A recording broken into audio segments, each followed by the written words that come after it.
Metropolitan সহ পুরো 57 নম্বর word জুড়ে যে ইলিগাল কনস্ট্রাকশন তৈরি হচ্ছে তার থেকে যে উৎস, আয়ের উৎস, সেই আয়ের উৎস খুঁজে বার করার জন্য।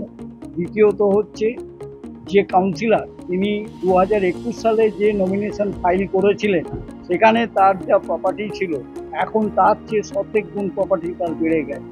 এটা কোথা থেকে এলো, এর উৎস কি, এই সমস্ত খোঁজার জন্য আমরা ইডির কাছে এসেছি আবেদন করতে। তার সহযোগী হিসাবে বাংলাদেশ, দুবাই ইত্যাদিতে যারা যুক্ত গোপাল সাহা এবং সঞ্জীব পোদ্দার, তারা ওখানকার মেট্রোপলিটন হাউজিং কোঅপারেটিভ সোসাইটির কোনো এক সময়ে তারা দুজনেই সেক্রেটারি ছিল।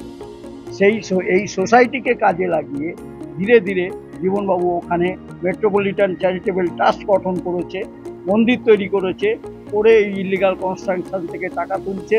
এবং তার যে প্রপার্টি এই মুহূর্তে আমরা 26টা প্রপার্টি তার স্ত্রী এবং তার নামে দিয়েছি, তার আত্মীয় স্বজন মিলে টোটাল 51টা প্রপার্টি আছে।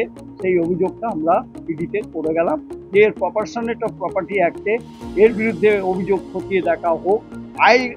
আয় বহির্ভূত যে সম্পত্তি সেটা কোথা থেকে এলো, কিভাবে, এটাই হচ্ছে আমাদের বিজেপির তরফ থেকে দাবি, উত্তর কলকাতা বিজেপির তরফ থেকে।